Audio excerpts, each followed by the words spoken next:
আজ হলো 18ই মে। আজকের দিনে তৈরি হওয়া একদম লেটেস্ট আপডেট কারেন্ট অ্যাফেয়ার্সগুলি আমরা ডিসকাস করব, এমনকি প্রতিটি প্রশ্নের উপর ভিত্তি করে ইম্পর্ট্যান্ট ফ্যাক্ট তুলে ধরব, যা বিভিন্ন চাকরির পরীক্ষার জন্য গুরুত্বপূর্ণ। এই চ্যানেলে আমি প্রতিদিনের লেটেস্ট আপডেট কারেন্ট অ্যাফেয়ার্স প্রতিদিন আপলোড করে থাকি, তাই চ্যানেলটিকে সাবস্ক্রাইব করতে ভুলো না। তাহলে স্টার্ট করি। প্রথম প্রশ্ন,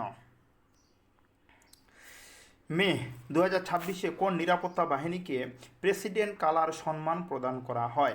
উত্তর হবে এনডিআরএফ। খুব গুরুত্বপূর্ণ প্রশ্ন যে মে মাসে 2026 কোন নিরাপত্তা বাহিনীকে প্রেসিডেন্ট কালার সম্মান প্রদান করা হয়? এনডিআরএফ বাহিনীকে। স্বরাষ্ট্রমন্ত্রী অমিত শাহ গাজিয়াবাদে এই সম্মান প্রদান করেন। এনডিআরএফ প্রতিষ্ঠিত হয় 2006 সালে, সদর দপ্তরের নয়াদিল্লিতে অবস্থিত। নেক্সট পরের প্রশ্ন, ভারতে প্রথম এআই চালিত স্বায়ত্তশাসিত কমব্যাট এয়ারক্রাফট কালবৈভর কোন দেশে তৈরি হয়েছে? উত্তর হবে পর্তুগালে এটি তৈরি হয়েছে। এটি অপারেশন 777 এর অধীনে তৈরি হচ্ছে। এটি একটানা 30 ঘন্টার বেশি উড়তে সক্ষম। কোথায় তৈরি হচ্ছে? পর্তুগালে এটি তৈরি হচ্ছে। নেক্সট পরের প্রশ্ন, কেন্দ্রীয় তদন্ত ব্যুরো বা সিবিআই এর ডিরেক্টর হিসাবে কার মেয়াদ 2027 সাল পর্যন্ত বাড়ানো হয়েছে? প্রবীণ সুদ এর মেয়াদ বাড়ানো হয়েছে। সিবিআই 1963 সালে প্রতিষ্ঠিত হয়। সিবিআই প্রথম কবে প্রতিষ্ঠিত হয়? 1963 সালে। এটি ভারতের সরকারের প্রধান তদন্তকারী সংস্থা। সাউথ এশিয়ান ওয়েল্ট লিফটিং ফেডারেশনের নতুন সভাপতি হিসাবে কে নির্বাচিত হয়েছেন? উত্তর হবে সহদেব যাদব নির্বাচিত হয়েছেন। তিনি বিনা প্রতিদ্বন্দ্বিতায় নির্বাচিত হয়েছেন। সানা যাদব এই ফেডারেশনের সিও নিযুক্ত হয়েছেন। আর সিও হিসাবে কে নিযুক্ত হয়েছেন? সানা যাদব সিও হিসাবে। আর এমনি ফেডারেশনের সভাপতি হিসাবে নিযুক্ত হয়েছেন সহদেব যাদব। কালকে কিন্তু নিযুক্ত হয়েছে। খুব গুরুত্বপূর্ণ প্রশ্ন। তারপরের প্রশ্ন,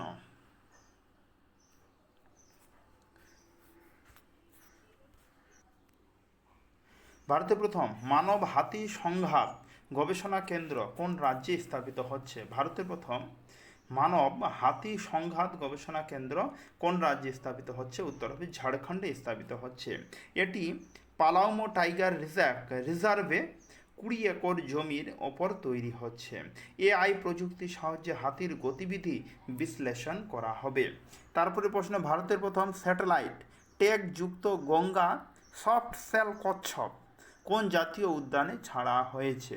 ভারতের প্রথম স্যাটেলাইট টেক যুক্ত গঙ্গা সফট সেল কচ্ছপ কোন জাতীয় উদ্যানে ছাড়া হয়েছে? উত্তর হবে কাজিরঙ্গায় ছাড়া হয়েছে।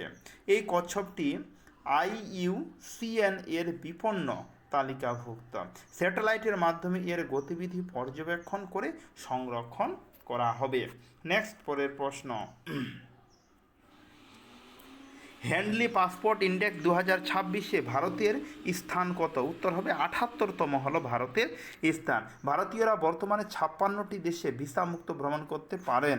এই তালিকায় প্রথম স্থানে রয়েছে কিন্তু সিঙ্গাপুর। হ্যান্ডলি পাসপোর্ট ইন্ডেক্সে ভারতের স্থান হলো কিন্তু 78তম।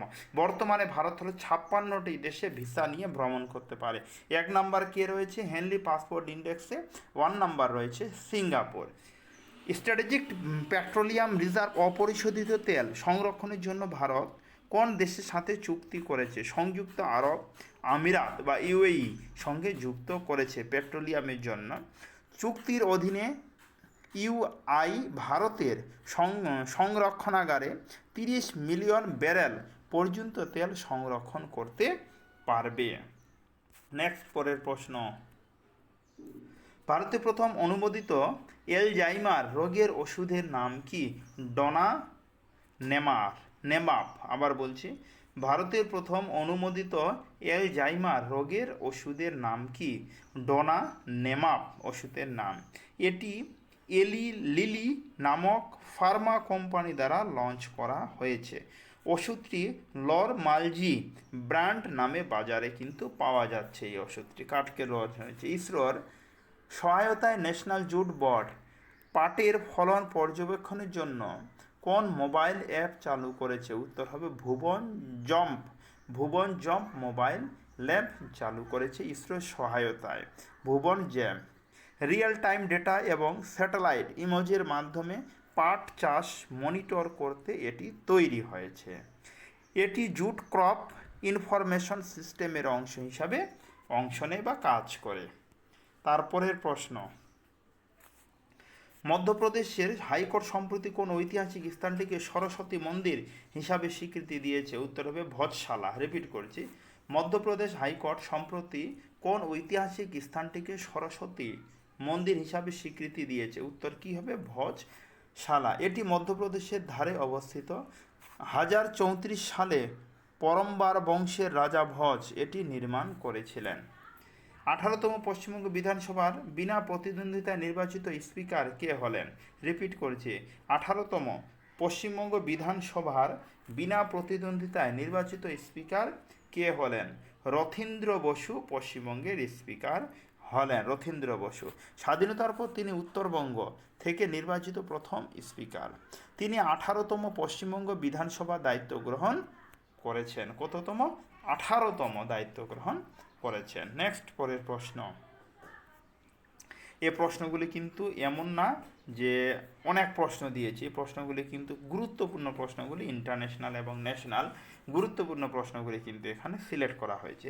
ভারতে প্রথম semi high speed double line rail প্রকল্প কোন দুটি শহরকে যুক্ত করেছে? আহমেদাবাদ ও ধলেরা দুটি শহরকে যুক্ত করেছে। 134 কিমি দীর্ঘ এবং এই সম্পূর্ণ দেশীয় প্রযুক্তির রেল করিডোরটি গুজরাটে অবস্থিত। এই ট্রেনের সর্বোচ্চ গতি হবে 200 কিমি পার আওয়ার্সে। কত কিমি? 200। আহমেদাবাদ থেকে ধলেরা। ইলেকট্রিক গাড়ির বা ইভি চার্জিং সহজ করতে ভারী শিল্প মন্ত্রণালয় কোন প্ল্যাটফর্ম লঞ্চ করেছে? উত্তর হবে ইউনিফাইড ভারত ই চার্জ। রিপিট করছি, ইউনিফাইড ভারত ই চার্জ লঞ্চ করেছে। এটি ইউপিআই মতো কাজ করবে। একটি মাত্র অ্যাপের মাধ্যমে বিভিন্ন কোম্পানির চার্জিং স্টেশন ব্যবহার ও পেমেন্ট করা যাবে। এটি ভারত সরকার লঞ্চ করেছে। নেক্সট, পরের প্রশ্ন। 2026 থেকে 28 মেয়াদের জন্য কমন ক্রাইটেরিয়া ডেভেলপমেন্ট বোর্ড এর সভাপতি কোন দেশ মনোনীত হয়েছে? এটির উত্তর হবে ভারত মনোনীত হয়েছে। 2026 থেকে 28 মেয়াদের জন্য কমন ক্রাইটেরিয়া ডেভেলপমেন্ট বোর্ড এর সভাপতি কোন দেশ মনোনীত হয়েছে? ভারত মনোনীত হয়েছে। এই সংস্থা সাইবার অপরাধ, সাইবার নিরাপত্তা এবং আইটি পণ্যের আন্তর্জাতিক মান নির্ধারণ করে। ভারত 2013 সালে এর সদস্য হয়েছিল। তারপরের প্রশ্ন, গুরুত্বপূর্ণ প্রশ্ন। আন্তর্জাতিক বাজারে ব্লাড ডায়মন্ড বিক্রি আটকাতে গঠিত কিম্বারলি প্রসেস এর 2026 সালের চেয়ারম্যান কোন দেশ? উত্তর হবে ভারত। রিপিট করছি, আন্তর্জাতিক বাজারে ব্ল্যাক ডায়মন্ড বিক্রি আটকাতে গঠিত কিম্বারলি প্রসেস এর 2026 সালের চেয়ারম্যান কোন দেশ? উত্তর হবে ভারত। ভারতের মূল থিম হল 3C: credibility, compliance, consumer confidence. এটার কিন্তু থিম। এই ফোরামটি 2000 সালে প্রতিষ্ঠিত হয়। তারপরের প্রশ্ন,